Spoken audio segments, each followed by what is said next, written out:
Hey, what's up, rock stars? It's Rox coming to you today with a review for Real Housewives of Potomac, Season 7, Episode 1. Can you believe we have been in Potomac for 7 damn years?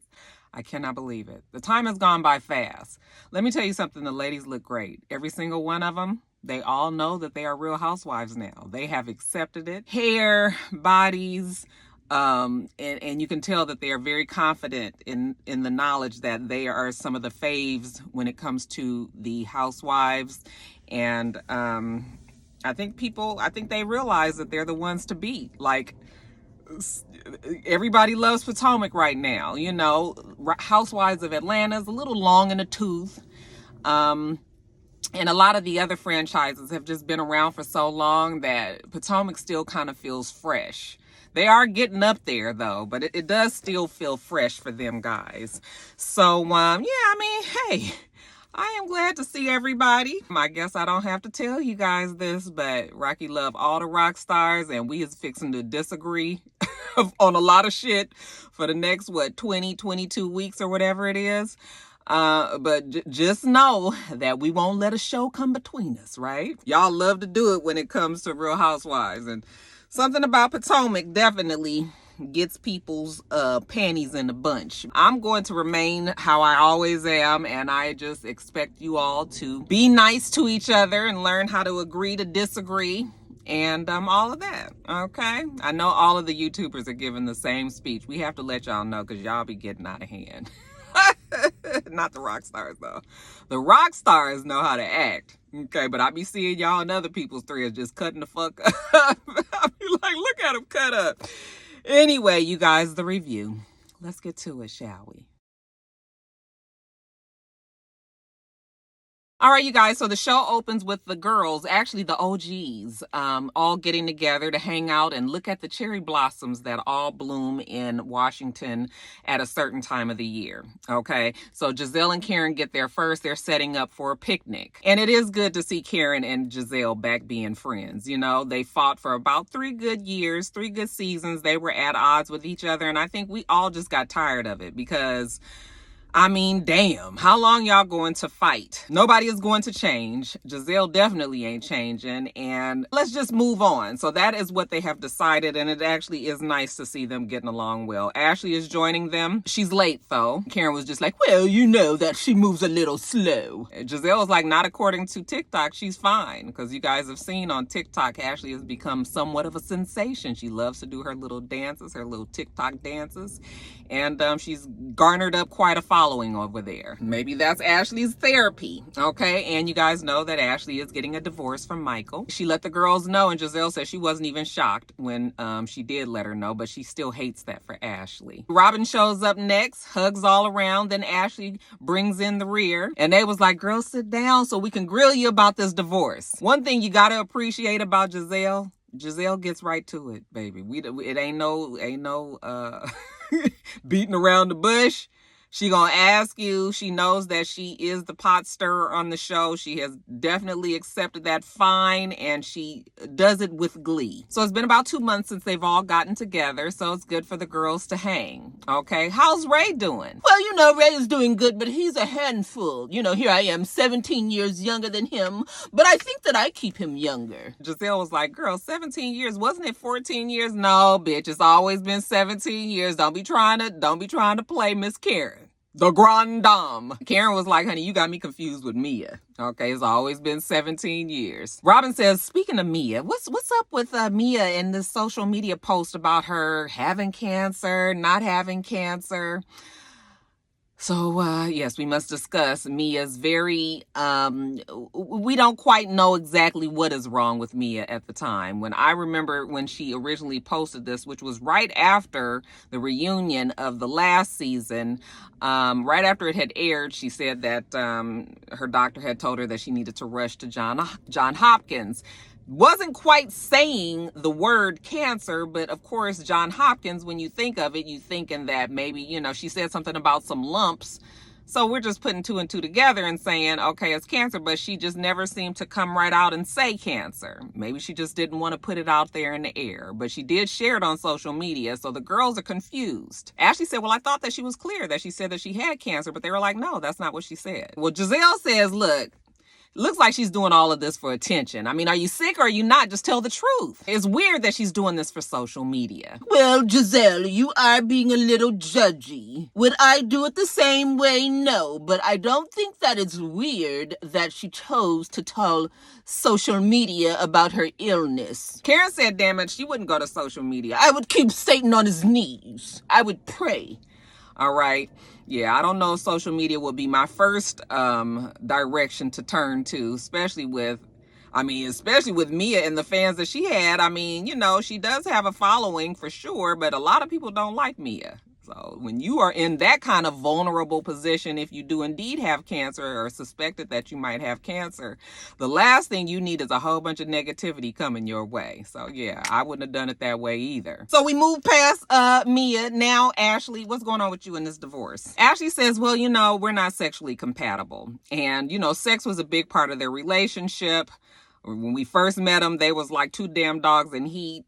Ashley finally did get out of her heat stage, you know, became a mother of two, and she's not quite on that page anymore. Michael still wants to go and do that. He still likes to have threesomes, and, you know, she has no interest in that. She wants to have a monogamous relationship with her husband. She has kids now. She can't be out there, you know, dropping it low and spreading it wide for any damn body in Potomac. Ashley does want to buy a house. You know, she's been living in that high rise the whole time that she's been on the show.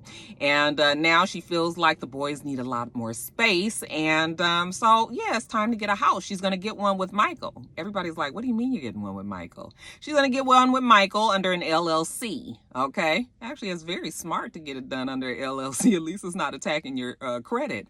But you're doing that with Michael? How are you getting into a business? A LLC is, you know, is essentially a business. Why are you doing that with somebody that you're about to get a divorce from? They was like, girl, you better get ready. Divorces can be ugly. Karen was just like, you know, if he starts pulling skeletons out of your closet, then you make sure that you throw the whole damn skeleton at him. Because shit gets ugly. Ashley said, no, we're trying to keep it amicable for the boys. But she does know that Michael has it in him to act a fool. So she's trying to make sure that she doesn't get on his bad side. I mean, she does still need Michael for financial reasons.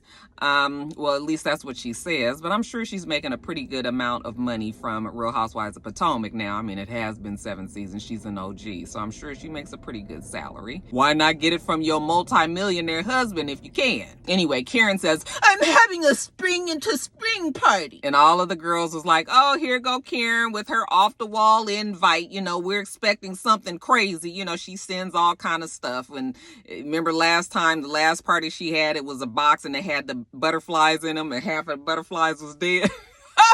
So, yeah, Karen, like, where's the weird and crazy invitation this time? And she was like, oh, I got you guys. And she gets up and she says, spring into spring.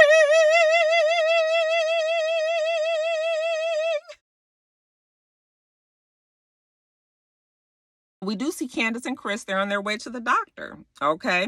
How have you been, Candace? Candace has been busy. Okay. Candace is doing a lot. She's about to re-release her album. And so she don't really have time to be having a baby right now. However, she knows she wants to have a baby in the future. So she and Chris are now going to freeze her eggs, have them on reserve for when she's ready. So the doctor is explaining to her the process. You're going to have injections in your stomach. You're going to have to do that daily. You and your spouse, you know, is Chris going to be up to helping her give shots in her stomach?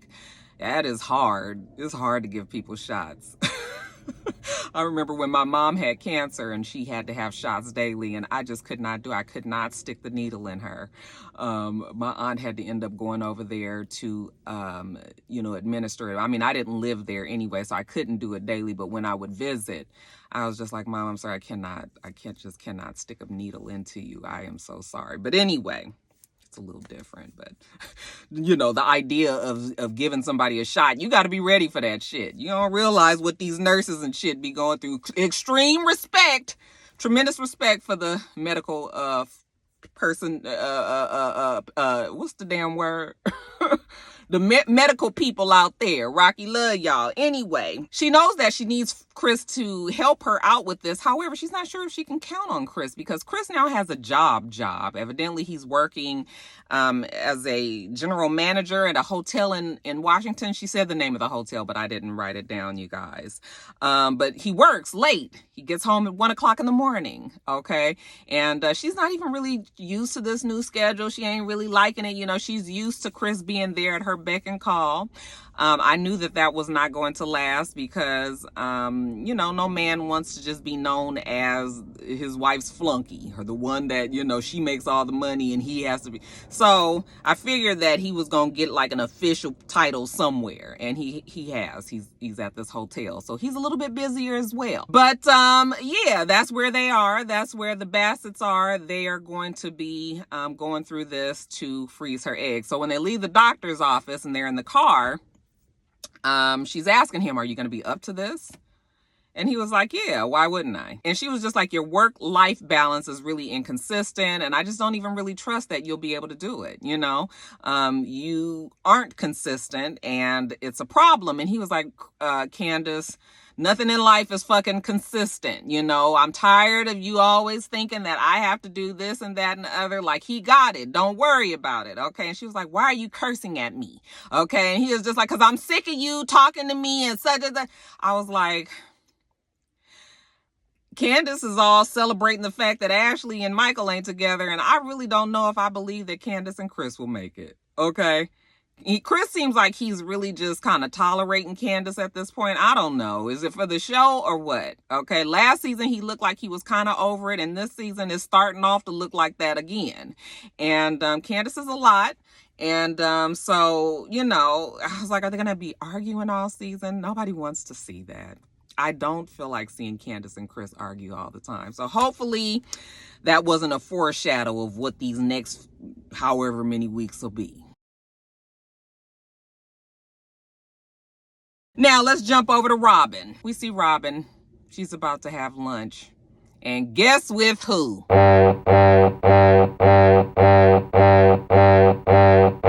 Y'all know how much I don't like Charisse. I don't like her. And as soon as I saw her come in, had that voice. Oh, I don't know why they brought Charisse back. I do know why, because she does have a lot of people who like her. Okay. And when she first came on the show, I did like Charisse too. But, you know, I quickly learned that she was not the person for me. And I mean, I guess I'll give her a chance this season, but I already know how this shit is fixing to go. But Charisse looks like she's happy to be back on the show, right? I was just like, oh, I mean, at least she's just a friend. But something tells me she's a friend that's going to be around for a long time. I mean, a lot of the time, I should say. Anyway, Robin tells us that she's known Charisse the longest. Now, you guys remember Charisse was an OG as well, but then her divorce from her husband, what was her husband's name? Was it Eddie? I don't remember. Yeah, I think that was his name.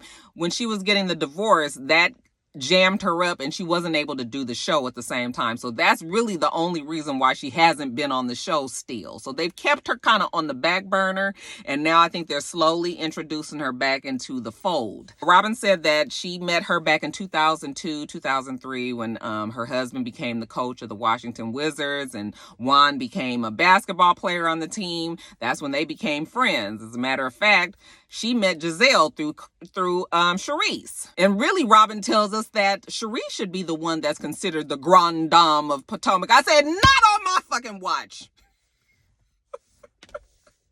Anyway, so, you know, Robin is trying to find out what's been going on with Charisse since her divorce. Okay.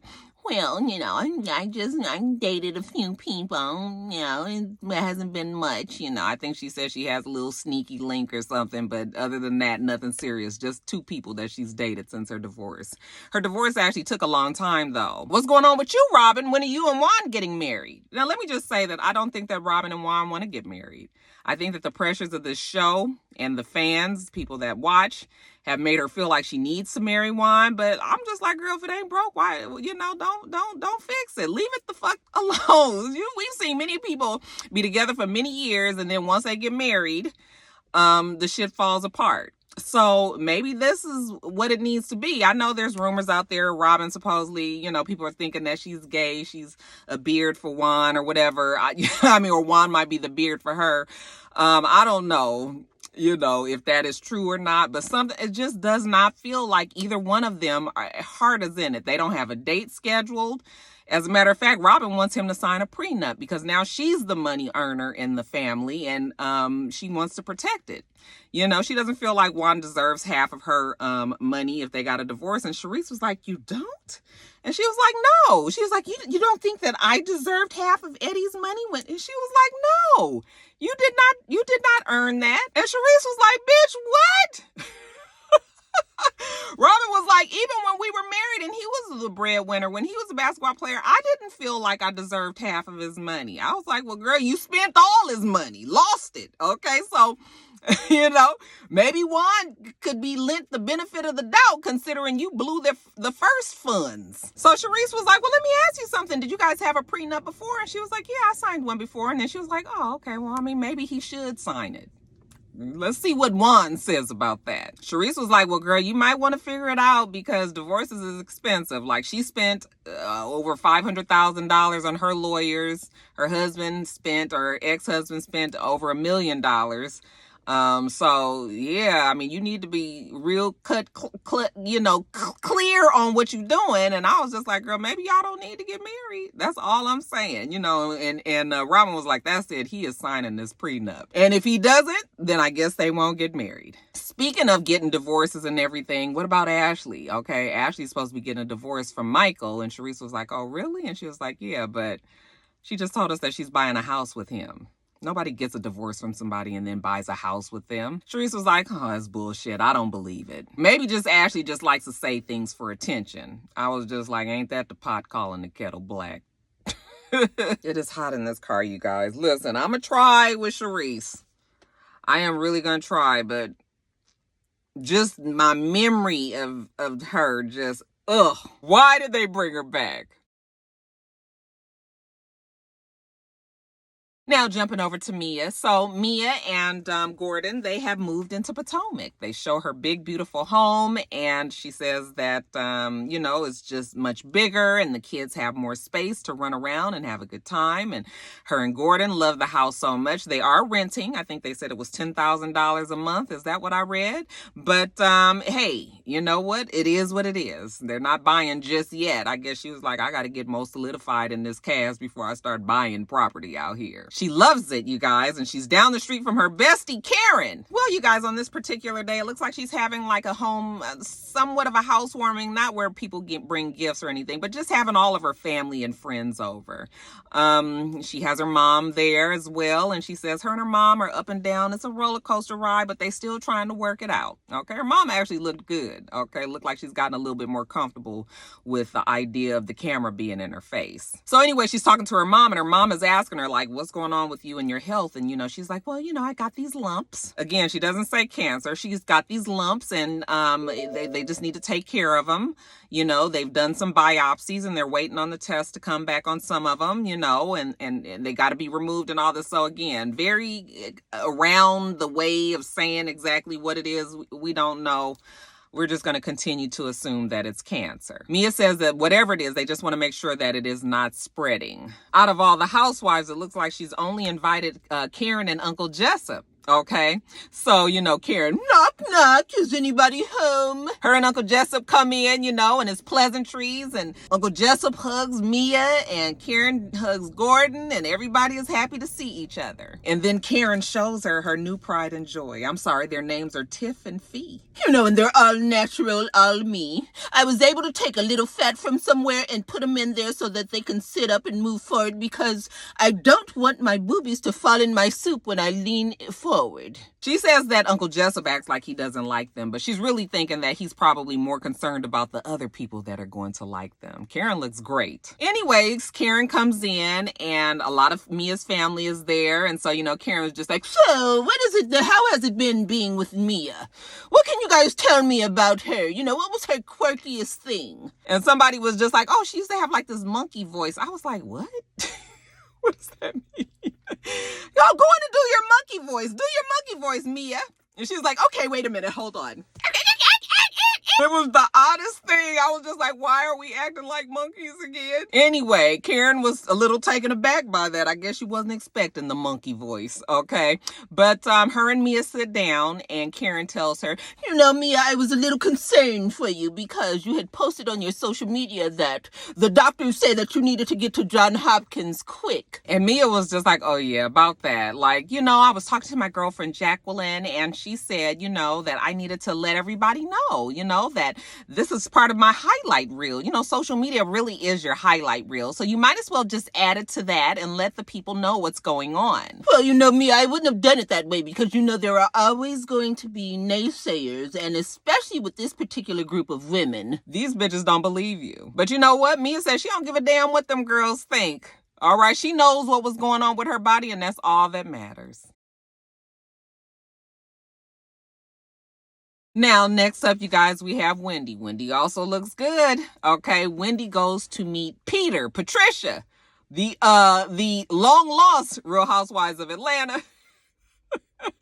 She goes to Bar 1. I'm still going to tell you that it was some good times had at Bar 1 when he was in Atlanta. But anyway, she goes to see Peter at his Bar 1 establishment there because she has a business venture that she wants to discuss with him. So she sits down and she was just like, I'll have some water. And he was like, I need a double shot of tequila, you know, reposado, because this is about to be a lot. Anyways, Wendy wants to do a Nigerian lounge. Honey, that Wendy changed her mind every season, right? One season she was a teacher, a scholar. The next season she was doing candles and housewares, and now she wants to have a Nigerian lounge. I mean, you shouldn't, listen, dream big. Peter needs to help her get this lounge off the ground. Okay, now the way that she was telling us that it was going to be her thing, but by the time Peter finished talking about it, damn it, it was actually his business, and she was going to be a 20% owner in it. Okay, have to come up with like $300,000. Don't expect to make any money off of it for 18 to 22 months. I said, girl, put a zero between both of those, and that's when you're going to get some money off of Patricia. Girl, don't you remember what Cynthia went through? And you sitting up here trying to go into business with Patricia? Child, I mean, you know, listen, Peter know how to do it for himself, but let that nigga spend his own damn money, okay? You coming up with this money. And then he was like, so how does Eddie feel about it? And she was just like, he ain't really on board. He was like, that's your thing. And he was just like, oh, well, I mean, how you gonna do this without your husband? Eddie probably feel the same way I do. Like every time you turn around, Wendy got a new idea, you know? And maybe this might be the one that works for her. But then when she starts talking to Peter and tell him how she wants to have a lounge, but she also wants to have an area with books and, you know, kids 2 to 4 years old can be. I was like, girl. He was like, hell no, don't nobody want to know adults want to be around no kids when they come to a lounge. They're coming to get away. I was like, maybe she need to open a coffee shop. You know, that would be a cute little thing to have a little area over there for the moms that still want to go and sit and have a good time with their girls, or, you know, at the coffee shop, and then have the little babies over there in the book section. But girl, ain't nobody going to, let me tell you something. If I go to a lounge and I see some kids there, Roxana's doing about face. I don't know damn kids. Shit. But none of that is going to happen until she gets Eddie on board. So Peter was just like, you better get him on board. You better put on something special tonight and shake it a little harder for him. And child, you know, they got rumors about Eddie out there too. I was like, oh, is that going to make him change his mind? Let me stop.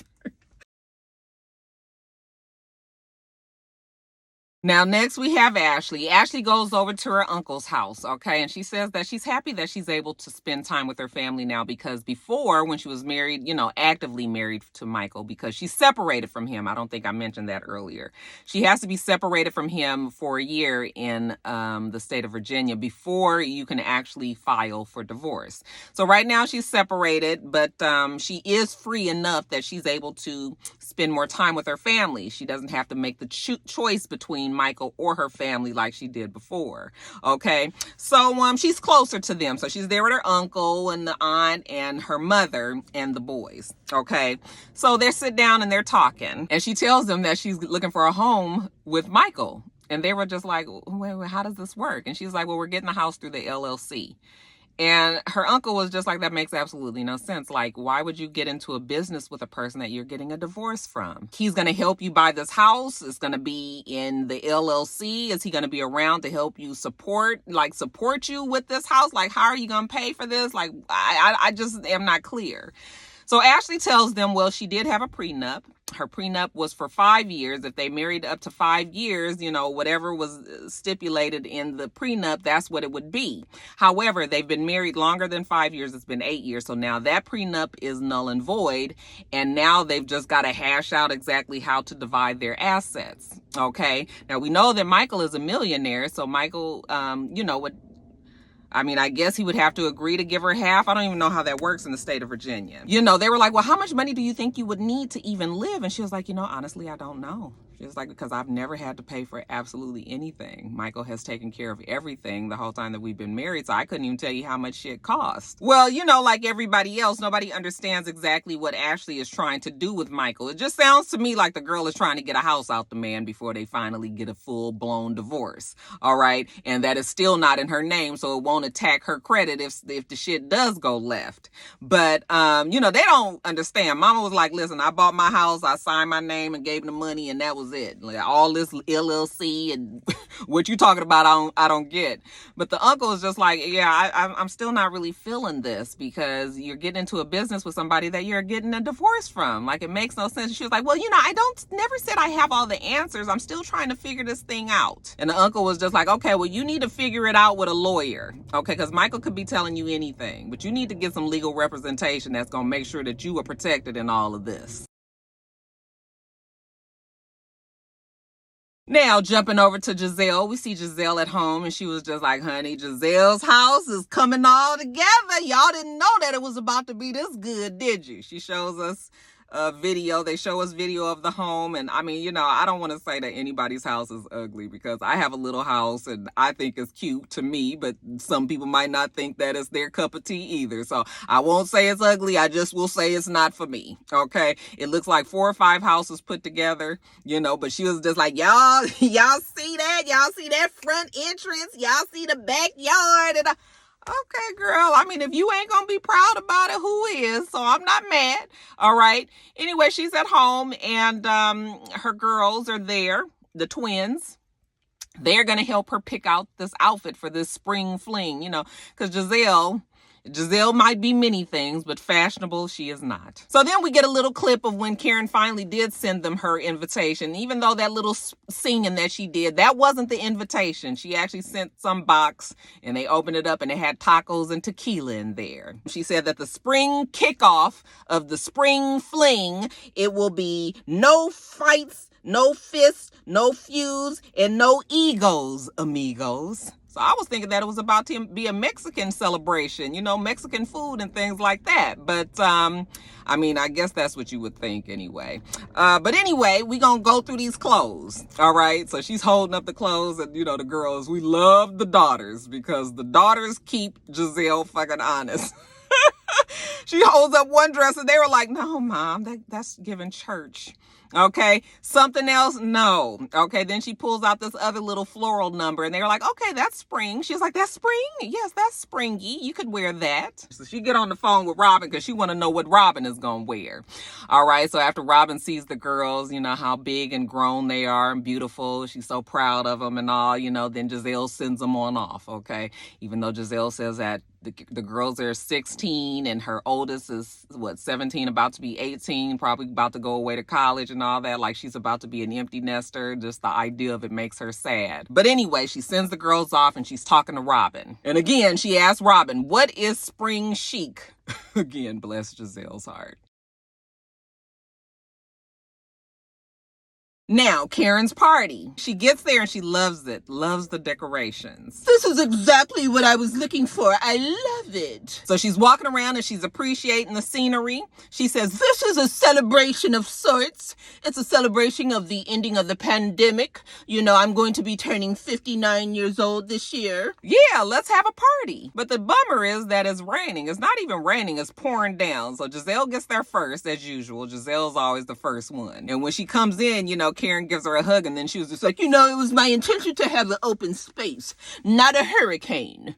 All right, close this shit up, child. But then a whole bunch of other people came there, and they was actually showing everybody's name. So we had somebody named Deborah come in, and we had somebody named Jacqueline come in. I mean, I'm assuming that these are friends of Karen's.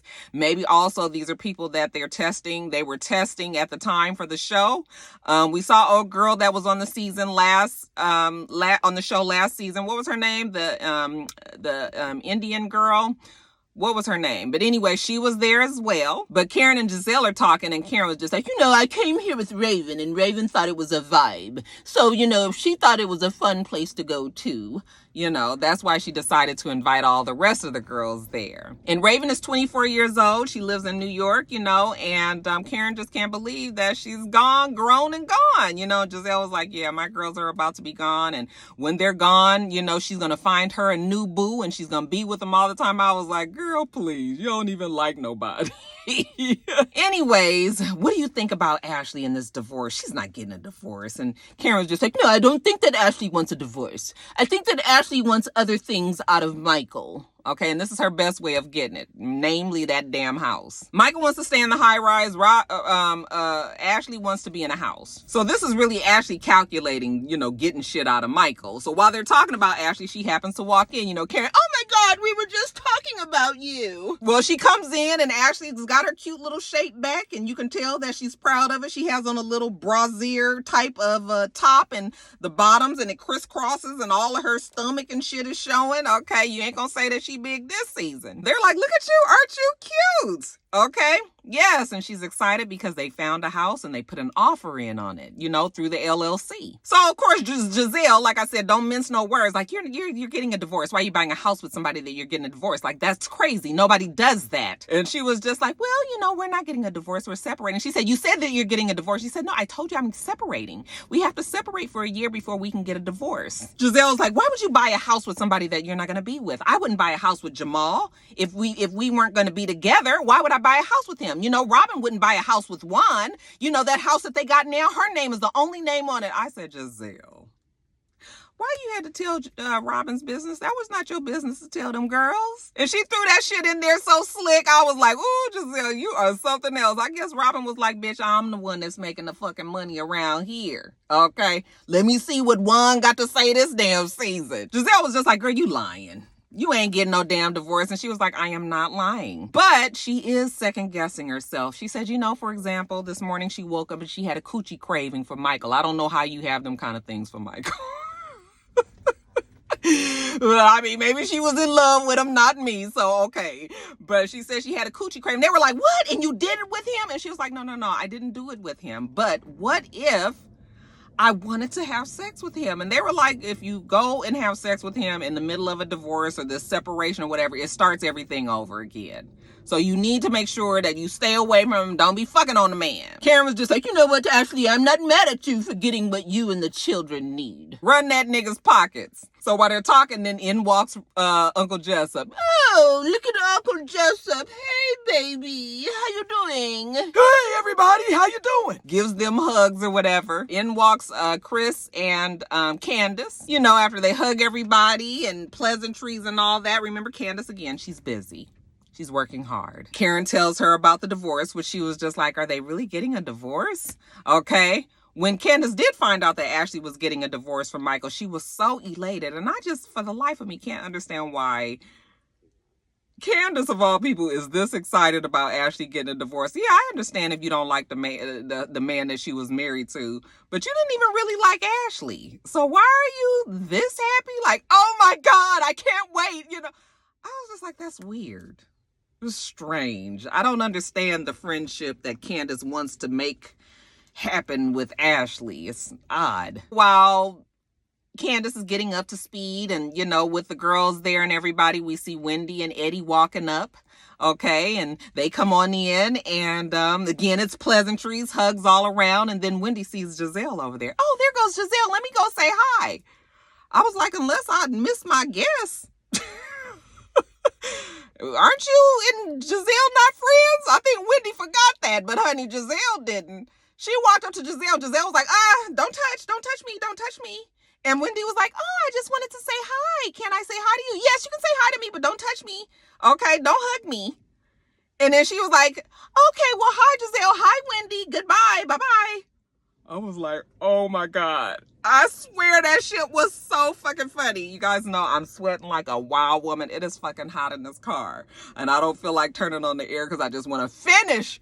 So y'all just excuse all of the glisten. But child, when that damn Giselle gave Wendy the cold fucking shoulder, I laughed really hard. Because I was like, girl, scratch your neck, you molded. Oh shit. Giselle's like, I ain't got time for the fake shit today. That girl trashed me all last season and she want to just come in here and think that I'm a hug her ass after 2 months? I don't think so. Then we have somebody else come in, a girl named Riley, okay? And then we got Vivian. And then we got Mia and Gordon. They walk in as well. So Giselle goes up to Mia, again, doesn't mince the words, right? Oh my God, so is this what cancer, no cancer looks like? And Mia was set back a little bit. She was just like, what? And then, then she was like, okay, let me recalibrate. Let me remember I'm on these petty bitches level again. So let me let me get it together. Mia was like, no, honey, this looks like I've arrived. Giselle just gets straight to the point. I was just like thinking that you given that post, on social media talking about you having cancer, but it just really felt like you was trying to get attention. It was just like, did you have cancer? Did you not have cancer? And, I just didn't think you were that girl. You were that girl that needed attention. Mia was like, I don't need attention. And Giselle was like, Karen, you agreed with me, didn't you? And Karen was just like, no, I did not agree with you. I said that I would do things differently. But bitch, don't try to sit up here and make it seem like I was up there in the corner with you talking about Mia lying about her having cancer. Mia said, you know what? When I made that post, I was hurting because I had just got a phone call from my doctor that said that I had lymphoma. Okay. So after I cried with my husband and cried with my kids and cried with my family and cried with my friends, I turned to social media because I needed them to help me through it. And for you to sit up here and say that I was lying, you know what? Well, fuck you. And I was like, oh, yes. I know a lot of people don't like Mia, but I still do like Mia. Because once Mia gets her footing as a full housewife, she gonna give them hoes hell. And honey, when she said fuck you to Giselle, honey, Giselle was just sitting there looking at her like, oh. All right, you guys, let me get off of here. It is so fucking hot. It's cold. It's cool outside, but it's hot in this damn car. So I'm going to get off of here. You guys, make sure that you rate, comment, and subscribe to this channel. I'm itsrox. The channel is itsrox. Everything else I do will be in the bottom bar. All right. So I hope that you have a wonderful, wonderful rest of your day, and I plan on doing the same. Until next time, rock stars. Bye.